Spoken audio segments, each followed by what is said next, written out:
Convidar o pastor Eduardo para vir aqui. O pastor Eduardo corajosamente aceitou o nosso desafio, assim, meio de cima da hora, né, pastor? Daquele jeito, assim, né?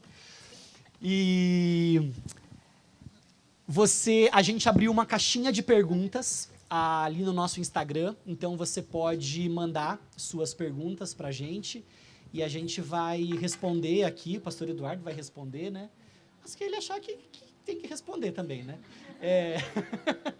Então você pode mandar a pergunta, você vai ver que lá a caixinha ela tem um limite de caracteres, que é para você ser claro e sucinto na sua pergunta, entendeu? Para a gente entender precisamente aquilo que você quer. Boas perguntas promovem boas respostas. Então, nos ajudem com boas perguntas para a gente ter esse tempo de crescimento aqui juntos.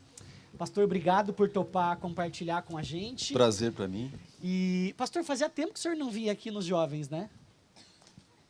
Não sei. Eu acho que fazia bastante. Eu estou sempre aqui, é que ninguém convida. nunca me convida. Né?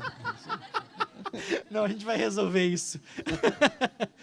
Pastor, diga. Eu queria que o senhor começasse, o senhor compartilhou um pouquinho... Vamos combinar, você não me chama de senhor que eu fico... Tá bom, você. Você já compartilhou, vou tentar não falar senhor, que às vezes é mais forte também.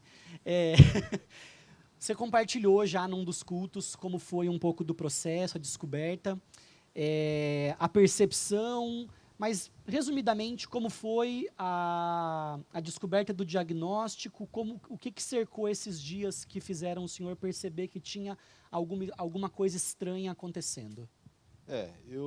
Primeiro, bom dia para vocês, é bom estar aqui, gostoso ver vocês. Que lugar bom esse, né? Estou com um pouquinho de frio, mas acho que vai passar, né?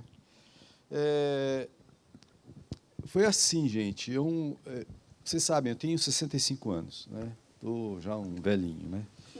E eu nunca tinha tido uma experiência como essa antes, então eu não tinha como fazer a definição. Eu não tinha como dizer, olha, é igual quando você experimenta uma comida, que você diz, olha, eu digo para você, olha, isso aqui tem gosto de banana. Como você já comeu banana, você entende, né? E eu não tinha esse sabor ainda, então eu não tinha como dizer o que estava acontecendo comigo. É muito interessante. Um dia eu acordei de manhã e eu estava com uma sensação estranha no peito, uma coisa diferente no peito. E eu não tinha... e logo que você coisa no peito, você fica pensando, será que é algum problema? Nessa época de Covid, eu pensei assim, será que é alguma coisa de respiração e coisa assim, né? E eu fiquei com aquilo encucado assim, bem naquela semana, ou um pouquinho depois, a Titi falou para mim assim, pai, eu estou com um problema eu estou precisando ir no médico. O Thiago tinha ido jogar bola, e ela falou, eu estou passando mal, eu não me lembro exatamente o que era. Eu passei na casa dela, e fui levar ela para o pronto-socorro, aqui no São Luís do Morumbi. E quando a gente estava no caminho, eu pensei comigo, eu estou com esse negócio no peito, vou aproveitar, enquanto ela vai entrar por aqui, eu vou entrar por aqui e vou passar também no médico, para ver o que ele tem a dizer. Porque vai que é Covid, e eu estou com Covid, eu estou vivendo a minha vida, né? Não estava nem sabendo, né? Aí eu fui lá, o médico, enquanto ela foi para lá, eu fui para o outro, e ele falou, não, isso aqui eu acho que é uma sinusite e tal. Eu falei, mas sinusite, cara? Sinusite que eu saiba é aqui, né? Não aqui, né? Aí ele, não, isso aí é isso mesmo, tal, não sei o quê. Ele meio que me descartou assim, eu tomei o remédio da sinusite, mas a coisa não melhorou, obviamente. E o tempo foi passando, e eu comecei a perceber, então, uns sintomas muito importantes. Eu não conseguia dormir, não dormia de jeito algum, né? Não dormia, não tinha... Sabe aquele soninho depois do almoço? Parou, isso acabou. Aquela cochilada boa, aquilo acabou, e eu ia deitar, e eu não dormia, ficava virando na cama, esperando o dia clarear para poder levantar. E outra coisa que começou era uma profunda impaciência e irritação. Eu já sou impaciente e um tanto quanto irritado, mas eu fiquei extremamente impaciente, extremamente irritado, né? E agoniado, assim. Então, eu lembro que, quando estava indo para o fim, essa coisa de eu ter que descobrir o que estava acontecendo, teve um almoço aqui, aqui do Ministério de Ação Social. Eu estava na mesa ali com o pessoal da comunidade e tal, e eu dava 3 garfadas no meu frango, era um frangão desse tamanho, assim. Eu dava 3 garfadas e eu levantava, tinha que andar, tinha que me locomover, né? E aí fui me irritando, aquele ambiente, aquilo tudo, coisas das quais eu gostava e gosto muito, né? Estavam me irritando, e aí eu saí, vim andar aqui no mato, vim aqui, ó, andar, né? Aí cheguei aqui, tinha umas meninas conversando, falei, pronto, tem gente aqui, já me irritei com isso também, já, né? Voltei, e aí a Lucila falou, não dá, né? Vamos para o médico. E aí eu fui realmente lá para o... Pastor, só uma curiosidade, nesse dia, a gente estava tendo uma reunião aqui, né? Aí a gente subiu assim, daí a Lucila ali na hora me viu e falou, vai lá e vê se o Edu tá bem. O Edu não tá bem, tá acontecendo alguma coisa. Aí eu vim assim, porque era uma reunião de um projeto nosso aqui, compartilhei como foi, assim.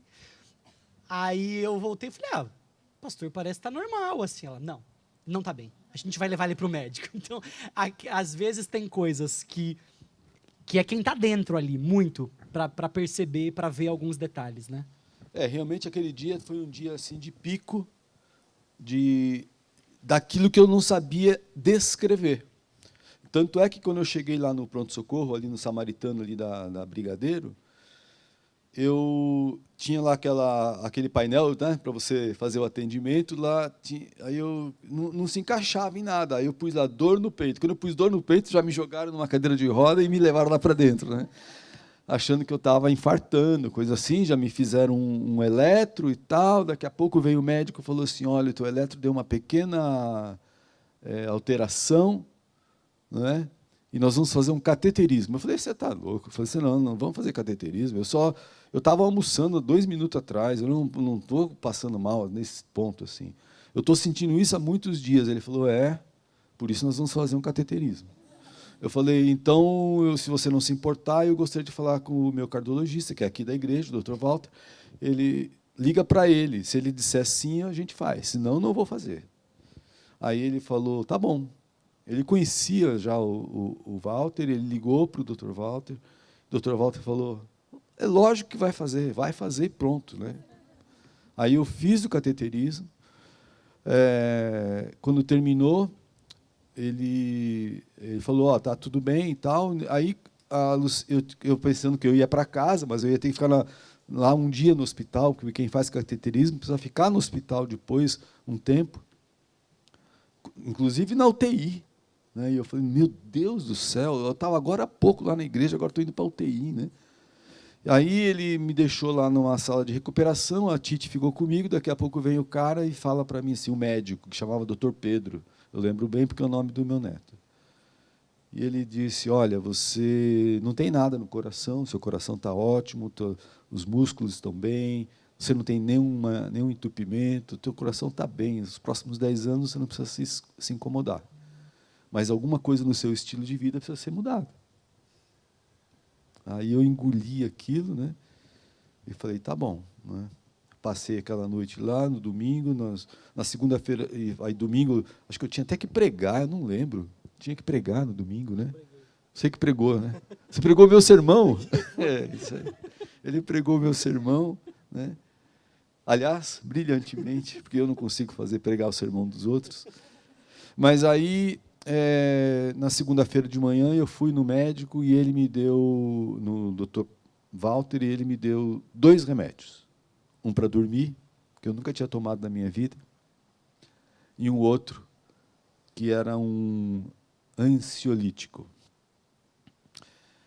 E eu, naquele dia de manhã, eu tomei a decisão de fazer qualquer coisa que tivesse ao meu alcance para nunca mais sentir aquela coisa que eu estava sentindo, que era muito ruim e horrível.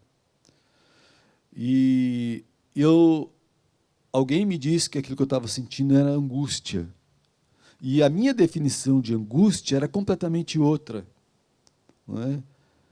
E isso me fez muito bem, porque entender o que era angústia, porque logo aí uma coisa que me dava muito, que uma coisa eu não tinha vontade de fazer absolutamente nada a não ser de ler a Bíblia, né? E eu comecei a ler, eu leio uma vez por ano, eu faço a leitura, começo no dia do meu aniversário, dia 2 de abril, eu começo a ler a Bíblia para terminar no dia 31 de março, para terminar no dia 1º de abril, a Bíblia, né? Então, sempre no dia do meu aniversário, eu começo de Gênesis e vou na cronológica até lá, né? E eu estava justamente lendo, já indo para o final, no Novo Testamento, né? Quando eu comecei a ter essas coisas, e aí eu comecei a ler, eu estava lendo sobre Jesus, né? E é muito interessante que eu anotei aqui o texto que eu li. O texto foi assim, ó.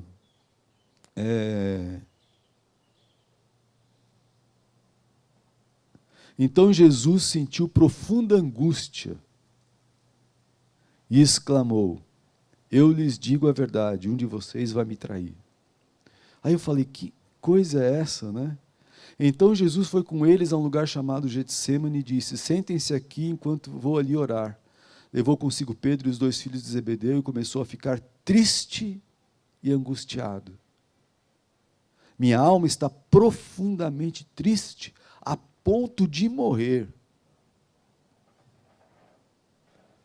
Ele avançou um pouco, curvou-se com o rosto em chão e orou: meu Pai, se for possível, afasta de mim esse cálice.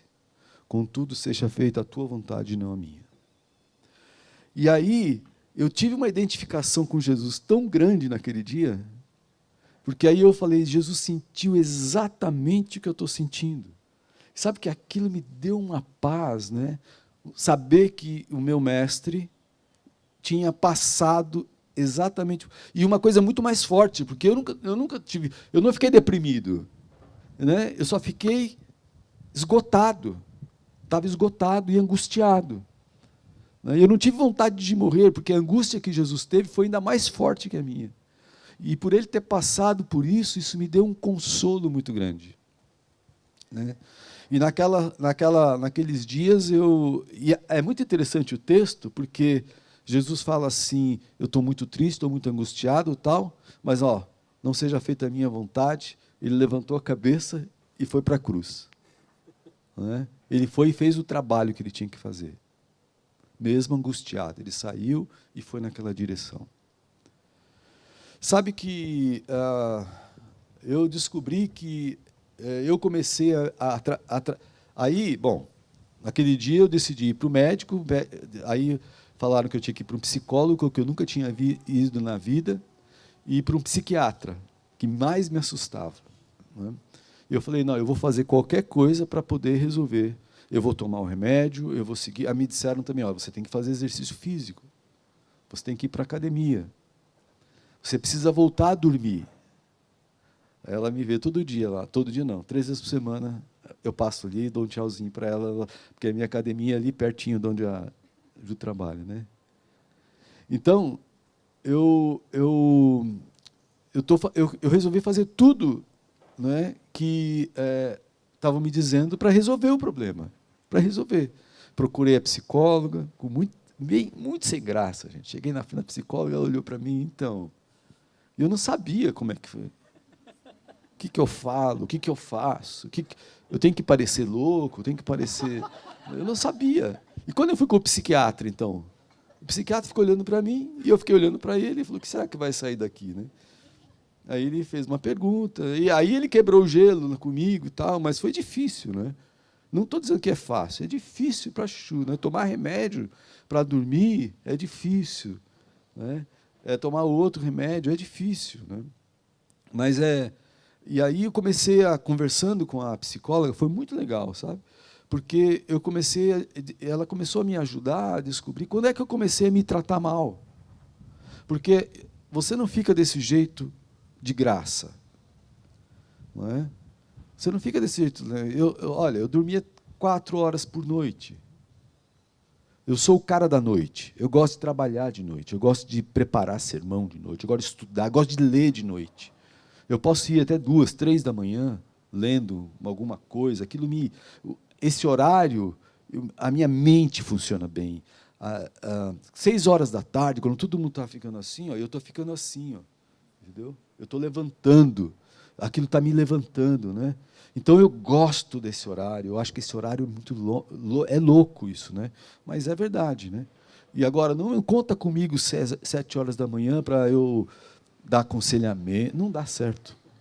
Entendeu? Porque a minha mente já não está pronta para aquilo. E eu sei como é que as coisas funcionam para mim, eu meio que me adaptei àquilo. Né? E desde a época da faculdade, quando eu tinha 18 anos, eu fazia teológica, e eu lembro que eu tinha uma janela por semana, que eu não tinha aula. Aí eu ia para casa, o que eu fazia? Eu ia para casa, jantava, tomava um banho, ia para o escritório que a gente tinha lá, e eu começava tipo 8h30, 9 horas da noite, ia até 6 da manhã, tomava outro banho e ia trabalhar. Eu, uma noite por semana, não dormia. Né? Porque era o único tempo que eu tinha para fazer as minhas leituras, as minhas tarefas, as coisas, para eu não ficar para trás. Porque eu trabalhava o dia inteiro, né? Estudava à noite, fim de semana era pauleira na igreja. Né? E assim, eu não me orgulho de nada disso. Estou dizendo isso porque faz muitos anos que eu estou me tratando mal. Né? Estava me tratando mal. E uma hora dessa, a conta chegou. Não é? O desrespeito para com o sábado. O que é o sábado? O sábado é o seu tempo de descanso. Sábado é o tempo quando você para. O desrespeito, né, ao sábado. Isso foi muito evidente para mim. Né? E Deus leva muito a sério isso. Né? E eu paguei essa conta. Né? E como eu estou agora? Eu estou sem... Eu parei de tomar remédio para dormir, porque agora eu já estou tendo sono. Aliás, eu estava com sono agora há pouco aqui. Né? Eu falei, vai ser muito chato eu ir lá na frente e começar a abrir a boca. Né? Mas é assim, é uma coisa... Ele deu uma virada, né? O sono voltou. Eu tenho sono, muito sono. Né? Estou fazendo academia. O remédio de dormir... Quando eu fui no psiquiatra, ele falou para mim assim, olha, você tenta... Vamos cortar na metade, e se você, num dia que não precisar, você não toma. E eu cortei na metade, tomei 3 dias, e aí no 4º dia eu falei, vou experimentar, ficar sem. E de lá para cá, já faz uns 45 dias, eu não tomo mais, né? Não tenho tomado mais. E não estou precisando mais. Né? O outro, continuo, né? E ele vai me dizer agora o que fazer. Eu tenho uma consulta lá agora no início de julho para saber isso. Né? Então, estou nesse pé. Eu, de vez em quando, ainda tenho aquela coisa ruim, mas é bem pouquinho. Né? Eu estou continuando com a psicóloga toda semana. Né? Tem sido muito bom, eu estou descobrindo coisas importantes e estou tentando seguir essas coisas importantes. Né? O meu ritmo de trabalho diminuiu, eu também já não estou conseguindo fazer, eu estou com um problema de concentração. Eu levava, por exemplo, 15 a 20 horas para fazer um sermão, estou levando 40, às vezes até mais. Né? Porque eu tenho problema de concentração, eu não consigo dar uma... não só de concentração, mas de organização dos meus pensamentos. Né? Então, eu estou nessa luta. Né? Até quando eu descobri que era esse o assunto, eu falei, será que dá para falar? Né? Porque ainda estou no meio da coisa. A tempestade ainda está... Ela já acalmou, né? Mas ela está evidente ainda. Né? Mas uma coisa que eu sei é que a gente não precisa ser vagabundo, mas a gente tem que ter o respeito por esse momento do descanso na nossa vida. Por um hobby, alguma coisa que você vai fazer, que você vai descansar, que você vai ter. A importância de você não vai ser magrinho a vida inteira, então você precisa fazer exercício físico. Você tem que cuidar disso. Não é? Porque eu nem era gordo, não é? Mas eu estava com sem nenhuma atividade física, isso não era bom, né? Existem elementos químicos, como é que fala isso? Hormônios, né, que trabalham dentro da gente, né? Eu vim descobrir todas essas coisas, né? O efeito da melatonina, né? E outros hormônios, né, que a gente tem, que precisam estar na hora certa na vida da gente, né? E isso nos ajuda a ter saúde, não é? Então, saúde física, saúde mental e saúde espiritual, essas três coisas têm que andar juntas, né? Nós somos esse tipo de gente. Pastor, a gente recebeu uma pergunta aqui. O senhor mencionou um pouquinho disso, né? A pergunta é dupla. O que você começou a fazer e o que você parou de fazer? O senhor mencionou um pouco de academia, terapia, o acompanhamento médico, mas talvez então o que o senhor precisou parar de fazer? Eu parei de trabalhar tanto. Assim, porque as pessoas não entendem exatamente qual que é o trabalho de um pastor, porque eu já ouvi isso, né? Você é só pastor ou trabalha também, né? E é porque as pessoas acham que a gente só trabalha na hora do culto aqui, né? Não é. Nós temos uma. Se você olha à sua volta, isso aqui é uma propriedade, você tem uma administração de uma equipe, de um patrimônio e da vida das pessoas. E nesse momento da pandemia, eu fiquei um tanto quanto preocupado, porque assim, nós temos 20 casais de missionários e 35 pessoas na nossa equipe de ministério que são sustentados pela igreja. São famílias inteiras que precisam. Agora, já pensou, a igreja na pandemia fecha, as pessoas param de contribuir. De verdade, não me preocupei comigo, de verdade, né? Eu tenho uma aposentadoriazinha lá do INSS, a minha esposa também, a gente ia viver. Mas muita gente está começando, e aquilo me angustiou, né?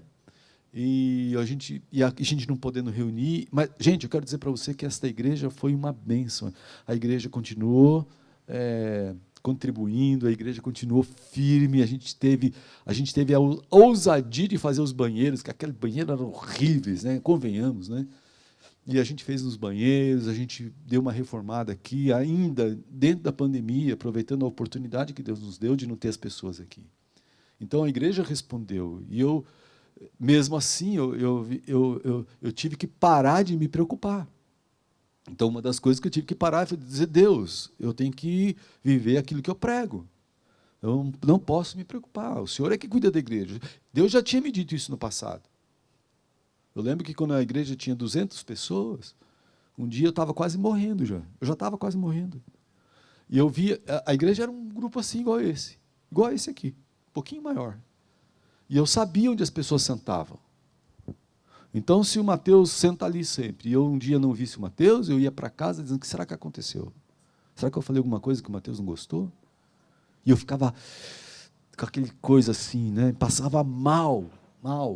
Enquanto eu não falasse com o Mateus para ver se estava tudo bem, né? Até que um dia Deus falou para mim: cara, você vai morrer antes da hora, para de cuidar da minha igreja. Deixa que eu cuido da igreja. Eu tive essa experiência atrás e aquilo me aliviou, né? Só que ultimamente eu quis pegar de novo a rédea. E eu falei: não posso. Então, uma das coisas que eu parei foi dizer: Deus, a igreja é tua. A igreja é tua. Né? Deus nos deu um terreno, tem que construir lá? Não sei. Isso é com Ele. Quem mandou o Senhor me chamar? Eu não estava nem aí com isso. Eu estava em outra. O Senhor me chamou, agora o Senhor resolve os problemas da igreja, né? Resolva os problemas da igreja, né? Então, isso foi uma coisa que eu tive que retomar na vida. Outra coisa é que eu parei de trabalhar tanto. Eu estou me respeitando. Então, chega naquela hora que eu sei, por exemplo, todas as quartas-feiras eu vou de manhã para o escritório e a gente fica o dia inteiro, e normalmente a gente tem que entregar a coisa na quinta. Né? Quando eu estava indo assim, se eu não tinha pronto, eu ia meia-noite, 1h, 2h, 4h, 5h. 5h ficava pronto, eu botava no drive. Né? A Cristina olhava lá, você pôs 5 da manhã o negócio? É, porque eu tenho esse negócio de entregar, de fazer, de terminar. Sabe? Eu gosto de começar uma coisa e terminar aquela coisa. Nós não somos a igreja dos projetos, que nunca terminam. Nós somos a igreja dos projetos que tem começo, meio e fim. Eu sou assim. Nós estamos aprendendo a ser assim. Então, eu vou entregar o sermão. O sermão tem começo, meio e fim. Então, eu entregava. 5 da manhã, mas entregava. Dormia 2 horas, levantava e vinha para a reunião às 9 da manhã. Então, esse tipo de coisa eu parei. Quando deu 11 horas, 11h30, eu terminou, não terminou, venho aqui na reunião e peço desculpas. Né? É o que está acontecendo no momento, porque eu não estou conseguindo a mesma performance que eu tinha antes. Né? Mas eu estou respeitando. Então, eu parei de me desrespeitar. Então, a segunda coisa que eu fiz. O que eu comecei a fazer foi exercício físico, não é? E comecei a ter esse pensamento de... Porque, assim, a coisa da impaciência e da irritação, ela se mistura com pecado. Né? Então, eu estou tentando tirar aquilo que é pecado. Né? E dizer, olha, eu preciso realmente... Porque, às vezes, você merece a minha irritação e a minha impaciência. Não, brincadeira. Né? Mas, às vezes, sabe que tem gente à nossa volta que é duro, né? Você já... tem aquela pessoa assim, né, que é duro, aquilo é difícil, né? Então, aí então eu tô consciente, né, de que eu vou ter que dar uma palavra legal para aquela pessoa, não uma palavra de irritação e coisa, né? Nem sempre eu consigo, mas eu estou tentando. É isso. O fato de nem sempre eu consigo, eu estou tentando, não me justifica, é errado e eu não quero viver no erro. O senhor sentiu ou sente vergonha de admitir, precisei procurar psicólogo, precisei tomar remédio? Qual foi o sentimento de admitir essas coisas? No começo eu sentia vergonha, não pelo psicólogo, pelo psiquiatra ou pelo remédio. Mas assim, eu falei para a minha psicóloga isso, falo para a Lucila, já deve ter falado aqui para nós, aqui para o nosso pessoal. Não me falta nada. Eu tenho sustento. Deus nunca deixou de me sustentar. Eu tenho uma família linda, maravilhosa. Minhas filhas são demais, meus genros são demais. Eu tenho um neto legal. Meus irmãos, sabe, meus pais, tudo isso. Eu não tenho dizer assim, não, olha aqui, estou levando isso aqui como uma culpa. Não. Eu tenho uma igreja que me ama de um jeito que eu nunca vi, né? Eu tenho gente querida, amável. Por que eu estou assim, desse jeito?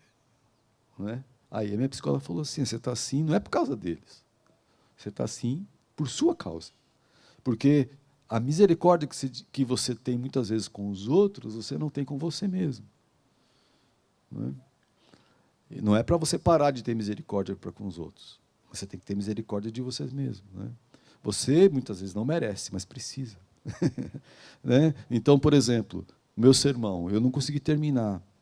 Eu devia ter terminado até às 11 horas, mas não consegui. Talvez porque eu tenha sido relapso durante o dia ou durante o outro dia. Né? Então, eu não mereço aquela misericórdia, mas eu preciso ter. Porque senão eu não vou ter mais possibilidade de saúde para poder viver. Então, eu comecei a sentir vergonha porque eu não tinha uma justificativa para estar daquele jeito, até o dia que eu descobri que tinha. Né? Mas vergonha de ir no psiquiatra, do psicólogo, eu falo isso sem problema, que eu tomo remédio, não tenho vergonha, não. Eu acho que eu preciso ser honesto comigo mesmo, né? Que essas coisas são coisas que Deus criou para nos ajudar a viver com saúde. Né? E depois que as coisas equilibram, como eu não preciso ir no médico, eu não tenho vergonha, quando eu estou com uma dor qualquer, eu vou no médico, não tenho vergonha disso, porque eu preciso ter vergonha do outro, né? Do outro médico. Né? Não tenho vergonha, não. Ao longo da vida do senhor, quem foram pessoas que cuidaram e, atualmente, quem cuida do senhor?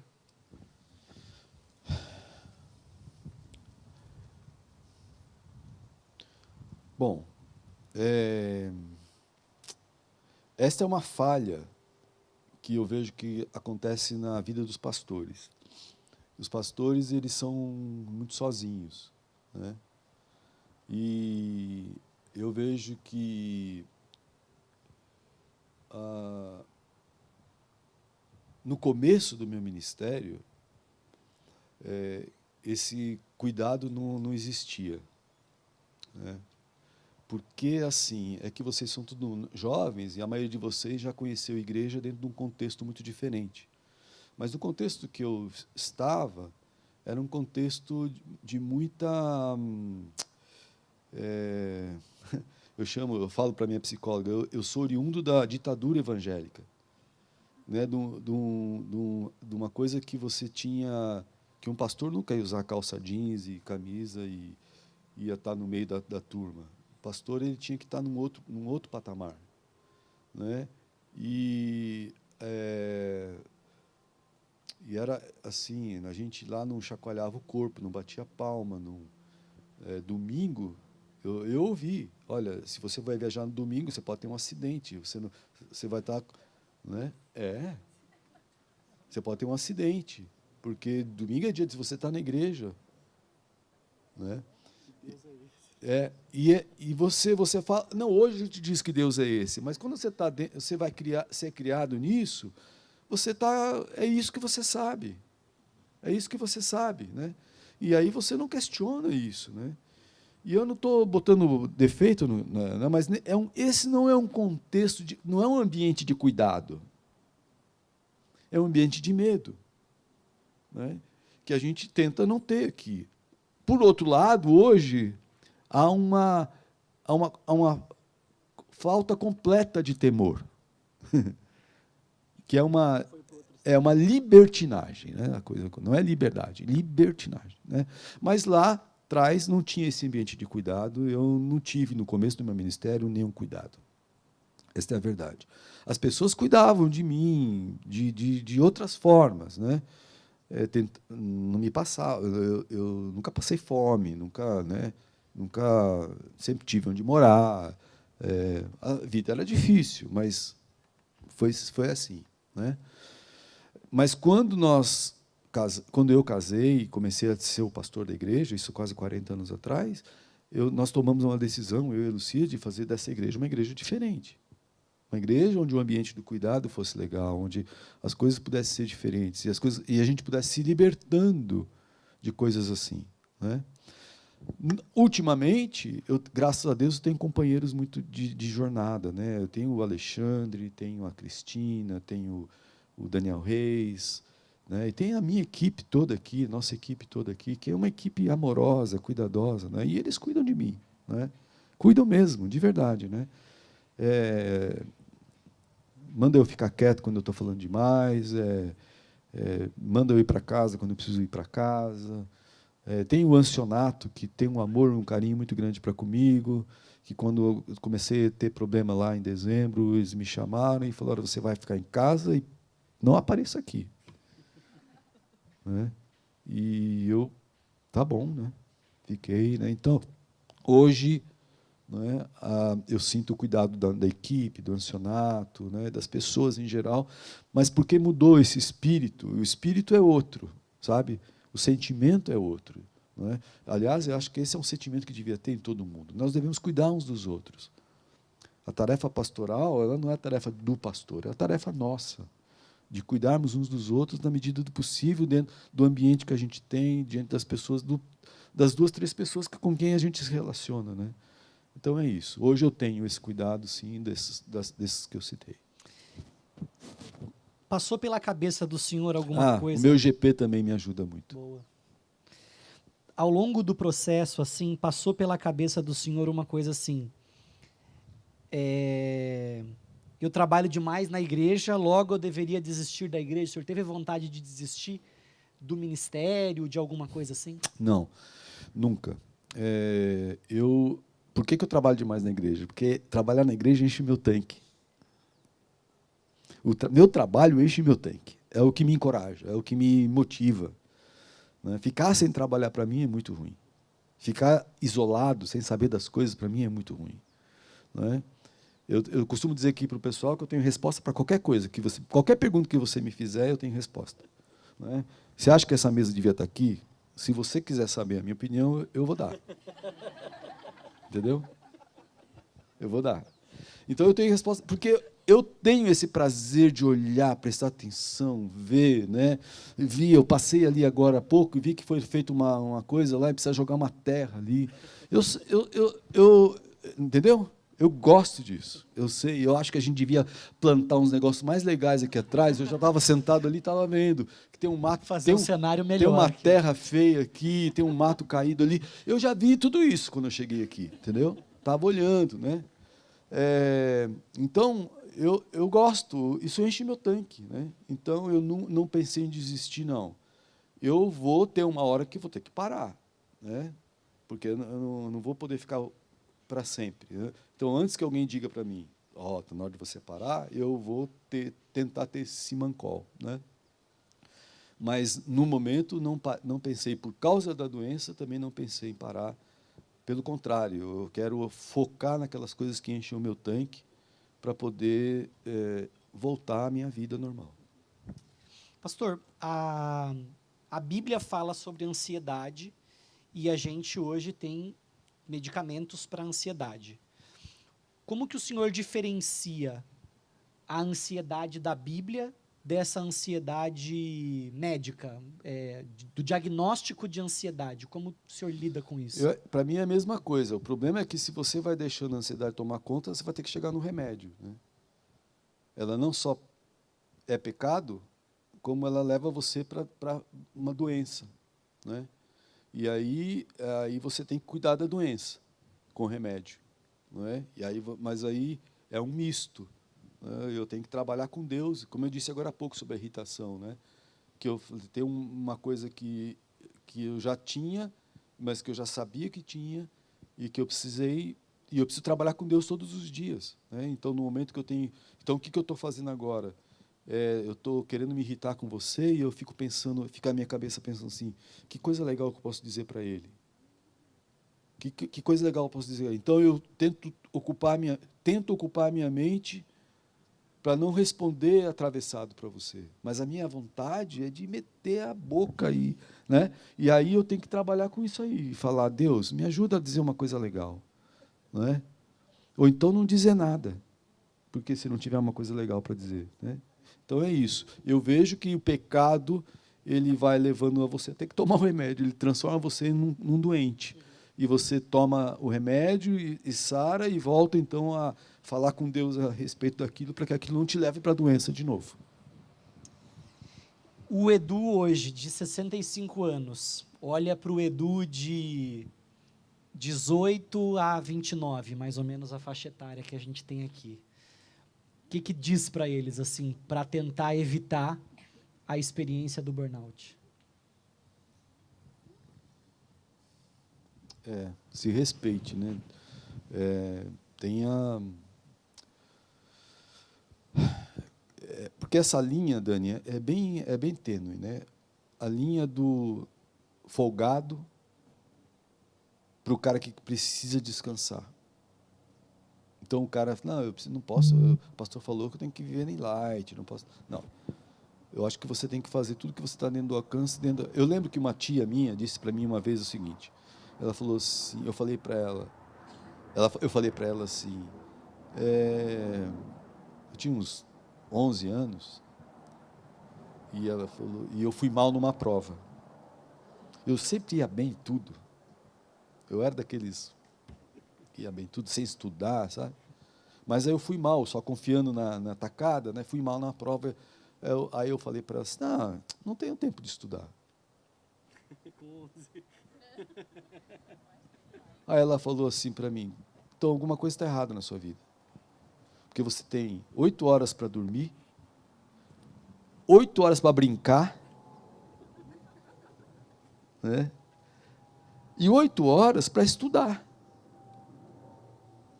Aí eu falei, caramba, onde estão essas 8 horas? Ela falou assim, provavelmente você está fazendo outras, você está ou dormindo demais, ou brincando demais. Eu tinha 11 anos, né? Meu negócio era jogar futebol, era carrinho de rolemã,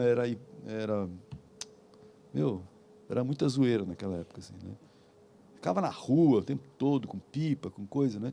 Então, ela falou para mim, você tem tempo. Aí, porque aí ela me disse, Deus faz as coisas direito, você tem tempo para tudo. Não é? E aí eu digo o seguinte para você, você tem o tempo que você precisa, tenha o cuidado de não usar errado o tempo. Não é? Porque tem coisas que tiram demais, que roubam o nosso tempo. Tem ladrões de tempo. Não é? E eu vou citar alguns. Né? Isso aqui é um ladrão de tempo. É muito fácil você ficar 2 horas aqui. É ou não é? Muito fácil. É muito fácil você ficar... Você vai ver uma série de TV, eu lembro que eu e a Lucila. Vamos assistir uma? Vamos. Uma só, tá? Tá. Aí, na 10ª, a gente falou, acho que é melhor parar, né? Porque já estava de madrugada e coisas... Está entendendo? Então, existem ladrões de tempo que tomam conta do nosso sono, tomam conta do nosso tempo de qualidade, do nosso trabalho, dos nossos estudos. Então, eu digo assim, a gente tem tempo para tudo, porque Deus não errou nesse negócio. Ele fez direitinho. Então, usem o tempo de vocês da maneira correta. Eu diria para mim mesmo lá atrás, cuidado como você usa o seu tempo, para você aproveitar bem o seu tempo da maneira certa, né? E não deixar, né, o seu sábado, o seu tempo de descanso, porque é pecado isso também, isso é pecado. Deus tratou isso de uma forma muito terrível com o povo de Israel, levando eles para Babilônia, não é? E ele cobrou cada minuto do descanso no cativeiro. Não é? Vocês agora vão parar. E era a terra, porque Deus tinha dito para a terra descansar. Ele falou, essa terra vai descansar agora por muitos anos. Né? Então, assim, eu diria, trabalha direitinho com o seu horário, vê aquilo que rouba o seu tempo, assuma o controle da sua vida, porque se você não cuidar da sua vida, ninguém vai cuidar. Pastor, obrigado por compartilhar a sua experiência com a gente está grato. Engraçado, né? A gente, no mês passado, começou a falar de descanso. E nosso ponto de partida foi o sábado, foi a criação e como Deus fez isso. Então, Deus sabe o que fazer, né? E ouvir Deus é importante. Obrigado por compartilhar com a gente, pastor, a gente está honrado. Eu vou pedir para a Tite vir aqui orar pelo senhor. Pode ser, Tite? Agradecendo sua participação com a gente. Vai vir mais vezes. Que susto, né? Eu fiz com ela igual eu faço com a Carol quase me mata quando eu peço essas coisas assim, mas ela vai ficar boazinha. Vamos lá. Senhor, muito obrigada por esse momento, obrigada porque o Senhor trouxe a gente aqui, o Senhor trouxe a gente em segurança aqui para a igreja. Obrigada por a oportunidade de ter esse dia lindo, de estar a gente juntos em comunhão e pela oportunidade de ouvir também o meu pai falar.